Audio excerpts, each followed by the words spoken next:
Vídeo 16. A carne nossa de cada dia. Página 91. Carne causa doenças cardíacas? As alegações de que a carne causa doenças cardíacas vêm em grande parte do medo que a gordura saturada eleve o colesterol e este causa doenças cardíacas.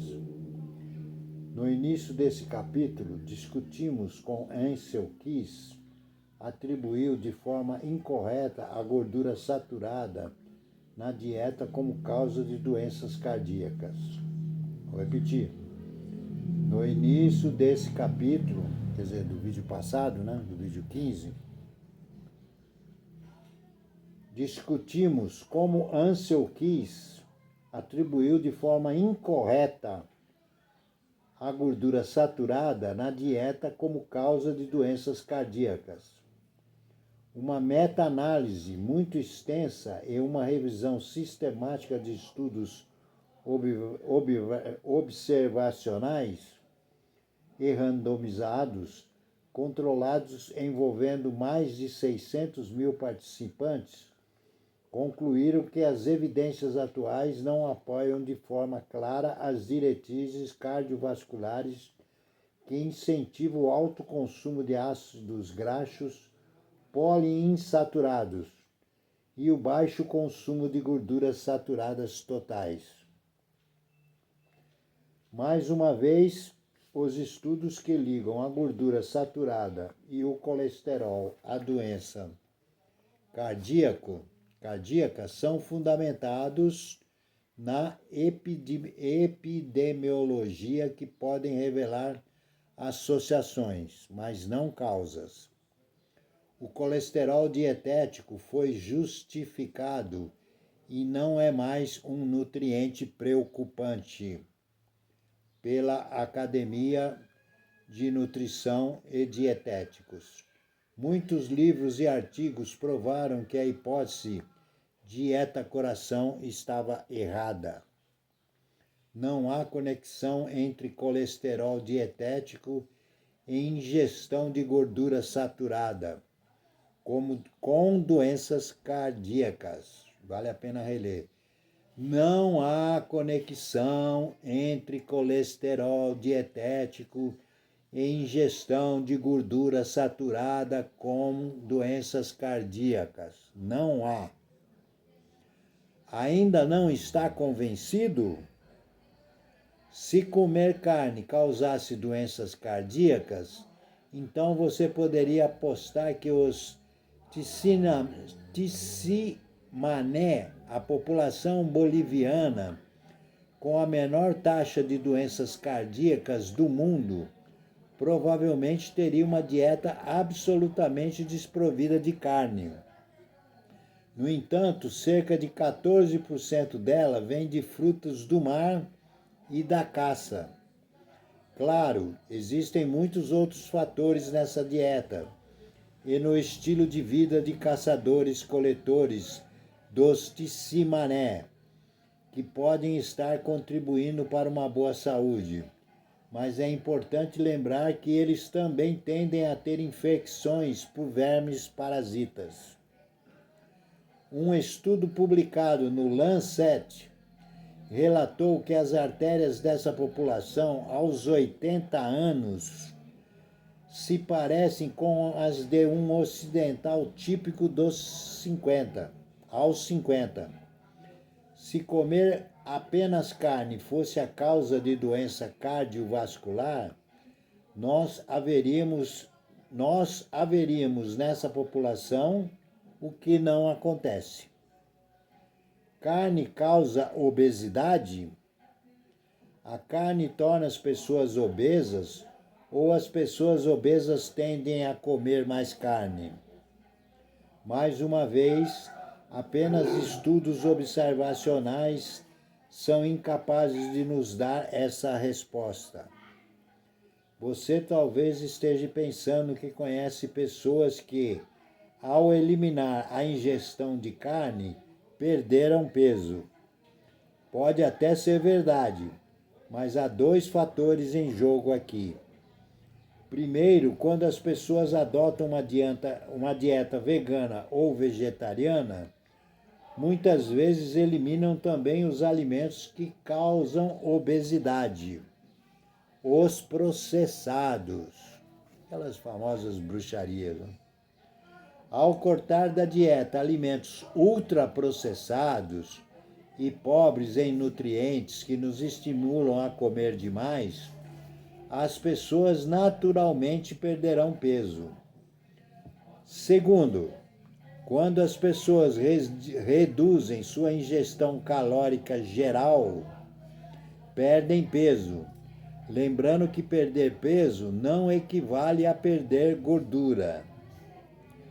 Tanto as dietas com baixo teor de carboidratos quanto aquelas com baixo teor de gordura levam à perda de peso, pois em geral envolve também a restrição de calorias.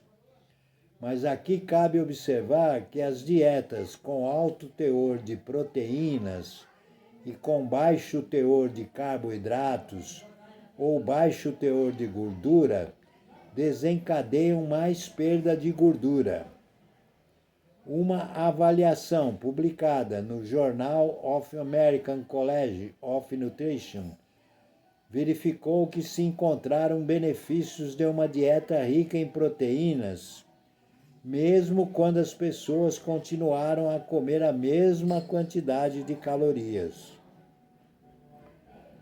Com base nisso, os autores recomendaram uma ingestão diária de 1,5 a 2 gramas de proteína de alta qualidade de origem animal por quilo de peso corporal.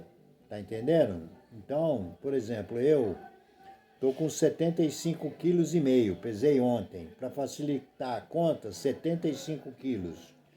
Eu tenho, vezes 2 gramas de proteína, eu tenho que comer 150 gramas de proteínas diariamente.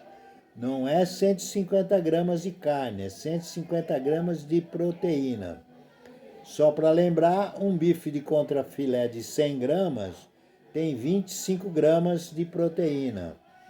Um bife de peito de frango tem 30 gramas de proteína.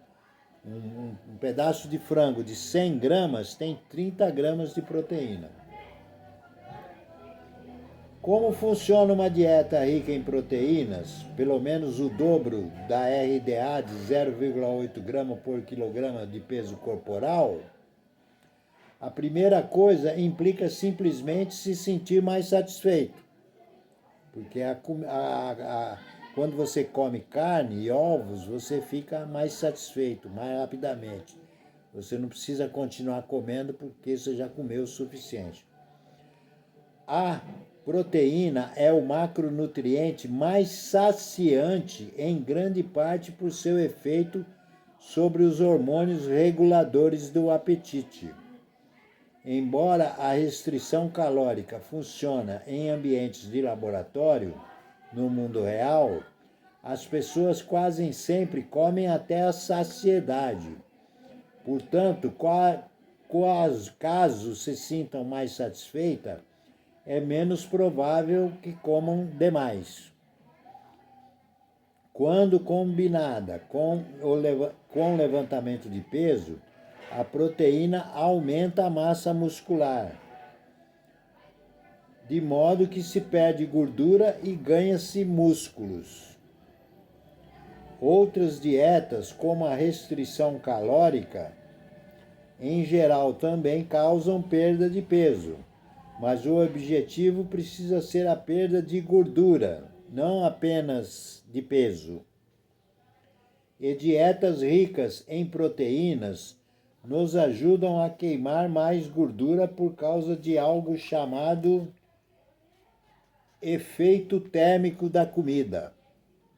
Basicamente, quanta energia é necessária para digerir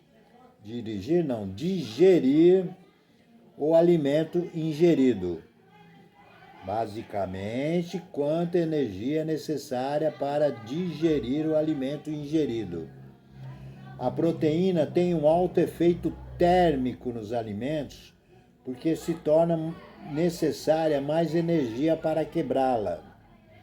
Curiosamente, as dietas em proteína tendem a negar a necessidade de contar calorias.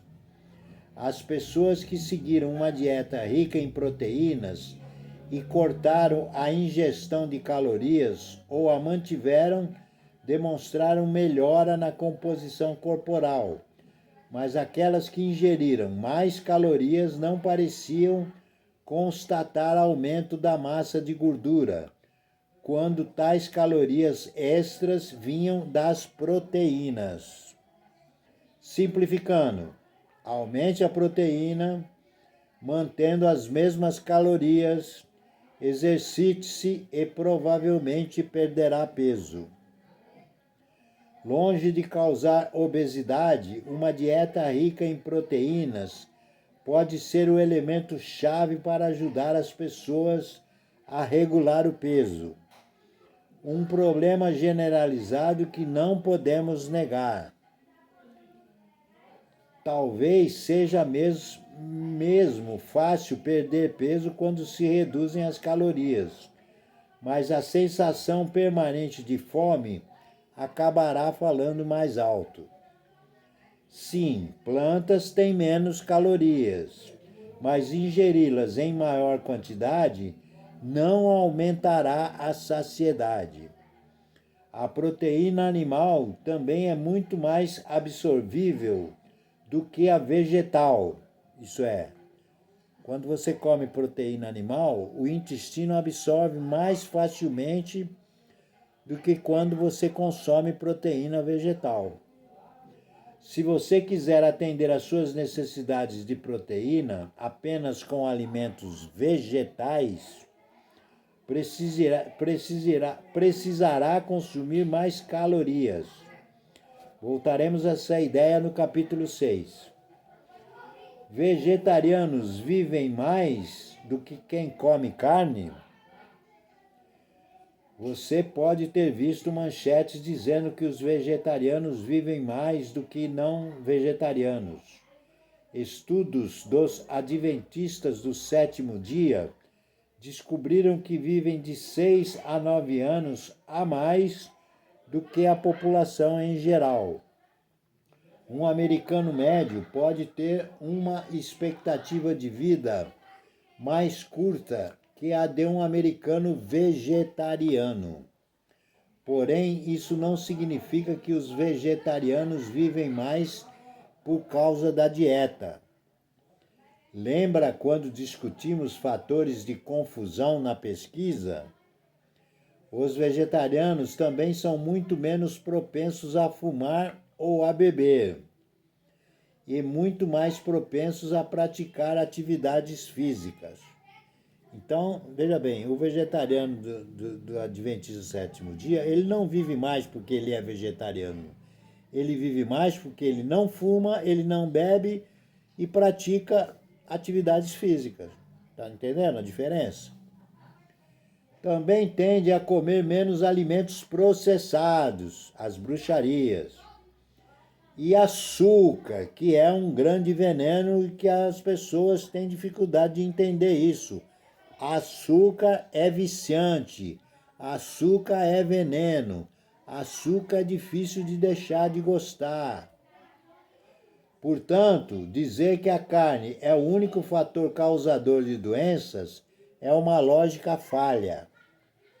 Na verdade, um estudo que analisou pessoas que compravam em lojas de produtos naturais, uma mudança que parece explicar algum desses fatores de estilo de vida mais saudável, não encontrou diferença entre mortalidade de vegetarianos e onívoros. E ao ajustar fatores de confusão, um estudo recente muito extenso não encontrou qualquer diferença significativa na mortalidade em geral entre vegetarianos e não vegetarianos. E quanto aos adventistas do sétimo dia, quando comparados ao típico onívoro americano, onívoro você sabe o que é, né? Onívoro é a pessoa que come tanto vegetais como animais, né? Quando comparamos ao típico onívoro americano, esses estudos mostram que os adventistas de sétimo dia têm menos probabilidade de desenvolver câncer ou doenças cardíacas, ou de morrer por qualquer causa, mas não estão levando em conta o fato de que essa população não bebe nem fuma, tem uma comunidade forte e, em geral, um estilo de vida muito saudável. Então, eles não vivem mais porque são adventistas do sétimo dia, eles vivem mais porque eles têm uma vida saudável, né? A religião, a fé, leva eles a não fumar, a não beber, a praticar exercício, a ter uma vida mais saudável. Então, eles vivem mais. Essa é a grande diferença. Se ao menos houvesse um grupo semelhante que comesse carne. Opa, espera aí. Acontece que os Mormons praticam hábitos de vida muito semelhantes aos adventistas de sétimo dia. 3 estudos analisando a longevidade dos Mormons mostraram que esse grupo tem saúde significativamente melhor e expectativa de vida mais longa que a dos americanos típicos. Ué, 95, 96, tá certo. Mas por isso que eu aconselho vocês a comprarem o livro. Aqui debaixo aqui no título lá, onde tem assim, visualizações, tem a palavrinha a mais, cliquem lá que tem o link para você comprar o livro. Porque é muito melhor você ler e ouvir ao mesmo tempo, mesmo eu lendo muito mal. Mas aqui é um resumo, tá vendo? Tem um quadradinho aqui, ó. Aqui, ó. Tá vendo? Mas e quanto a mTOR, TMAC, NIL, GG e similares? Se você desconhece o que são, não se preocupe, eu não faço ideia do que ele está falando. Talvez já tenha ouvido falar de estudos que relacionam certos compostos menos conhecidos encontrados em produtos de origem animal e a problemas de saúde. De novo, quando os examinamos de forma crítica, descobrimos que, em geral, não são conduzidos em humanos e analisam compostos isolados, não alimentos integrais como bife de carne bovina. Também esperamos ver evidências muito fortes de que a redução de produtos de origem animal melhorou a saúde das pessoas e a longevidade. No entanto, isso não está acontecendo. Na verdade, algumas pesquisas sugerem que o TMAO é benéfico. Se você está se perguntando, o nome se refere ao N-óxido de trimetilamina, um composto cuja taxa aumenta no sangue depois que ingerimos alimentos. Por exemplo, a carne vermelha que contém a carnitina. Entre os componentes da carne já vilanizados, talvez os únicos que mereçam mais atenção sejam os produtos finais da glicação avançada, AGEs, do inglês Advanced Glycation End Products. Há uma preocupação de que certos tipos de cozimento resultem em altos níveis deles e que os produtos finais de glicação avançada de dietas contribuam para o aumento do estresse oxidativo e da inflamação.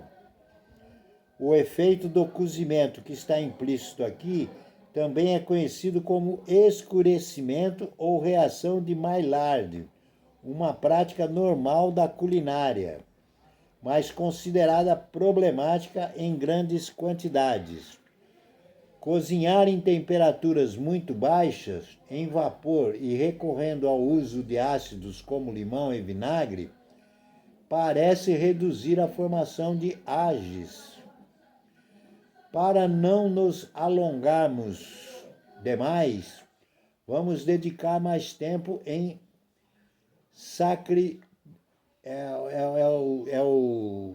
é o site do livro aqui, em inglês, Sacrical Info, para desmascarar mais essas alegações de saúde contrárias à carne, que poderiam ocupar todo o livro.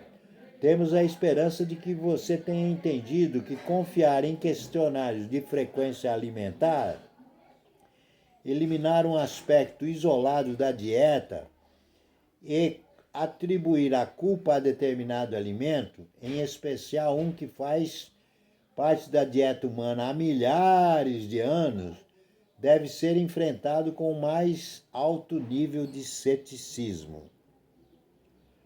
A dieta de meados da era vitoriana. Passamos esse capítulo analisando algumas das pesquisas de alto nível que foram usadas para justificar as críticas à carne. Mas gostaríamos de concluí-lo com um estudo do qual você talvez nunca tenha ouvido falar. Publicado discretamente num artigo chamado, está em inglês aqui, How the Mid-Victorians Lived, Ate and Diet, eu não sei traduzir isso. Descreve a história notável de um grupo de pessoas que passou por um dos experimentos naturais mais fantásticos da história há 150 anos. Os pesquisadores escrevem: durante esses 30 anos, entre 1850 e 1880, uma geração cresceu com provavelmente os melhores padrões de saúde já desfrutados por um Estado moderno. A Grã-Bretanha e o seu Império Mundial eram apoiados por uma força de trabalho, um exército e uma marinha composta por indivíduos mais saudáveis, mais aptos e mais fortes do que somos hoje. Eles viviam quase totalmente livres das doenças degenerativas que mutilam e matam tantos de nós. E embora seja comumente afirmado que isso ocorreu porque todos morreram jovens, o contrário é verdadeiro. Registros públicos revelam que eles viveram tanto ou até mais do que nós no século XXI. Agora, naquela época, antes do movimento de saúde pública, essa população vivia em situações insalubres, em meio a cidades sujas e altos níveis de doenças, em locais cada vez mais urbanizados. Ainda assim, argumentam os autores do artigo, os vitorianos desfrutavam de um padrão de saúde comparável ao nosso de hoje. Tudo graças a dietas que adotavam. Muitas vezes se descarta equivocadamente a ideia de que houve populações mais saudáveis do que as pessoas modernas. Então, o que eles consumiam durante esse período de notável saúde? A marca registrada da dieta vitoriana é uma abundância de alimentos integrais, em grande parte não processados, produzidos de uma maneira que vai muito além de nossos padrões modernos de orgânicas e a pasto. Cebolas muito abundantes e baratas, em geral, estavam disponíveis o ano todo, assim como o repolho, alcachofra de Jerusalém, agrião, cenoura e nabo. Também comiam maçãs que resistem bem no inverno, além de frutas secas, e no verão comiam groselhas, ameixas e outras frutas sazonais, mas mais perecíveis. Comiam legumes secos e nozes, peixes e frutos do mar frescos e em conserva. Toda a carne era free range, oriunda de animais criados soltos, sendo a suína a mais comum. Preparavam a carne com o osso, em muitos ensopados, e comiam as carnes das articulações e das vísceras. Consideravam uma dieta de pobreza limitar o consumo de carne. Muitas famílias criavam galinhas soltas nos quintais para ovos e com frequência consumiam queijos curados. E mais, houve um forte movimento de temperança que resultou em cerca de 1/3 dos lares se abastendo totalmente de álcool. Bebiam bastante cerveja, mas estima-se que o teor alcoólico ficava provavelmente em 1 ou 2% quando produzido em casa e de 2 a 3% nos bares. É nível bem inferior à média atual de 5%. Tem cerveja que tem até mais de 5%. Né?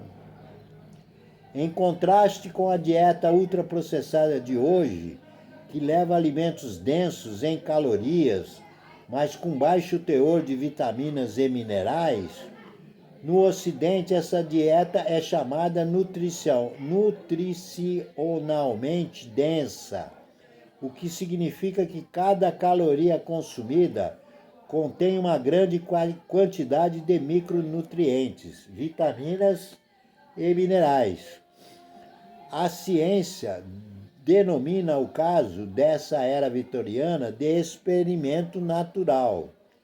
Quando consideramos as diferenças entre experimentos e estudos observacionais descritos a seguir, embora experimentos naturais sejam observacionais do ponto de vista técnico, eles em geral contêm elementos notavelmente semelhantes ao padrão ouro da pesquisa biomédica, o estudo clínico randomizado. Gente, eu vou parar aqui porque não vai caber. No vídeo 17, que vai ser o próximo vídeo, a gente continua. Desejo, aqui embaixo, não esqueçam a descrição do vídeo. Na palavrinha a mais tem uma porção de coisa ali que é interessante para vocês. E adquiram o livro, que isso só vai ajudar vocês, os seus amigos e sua família. Feliz Natal e um próspero ano novo. Grande abraço, valeu!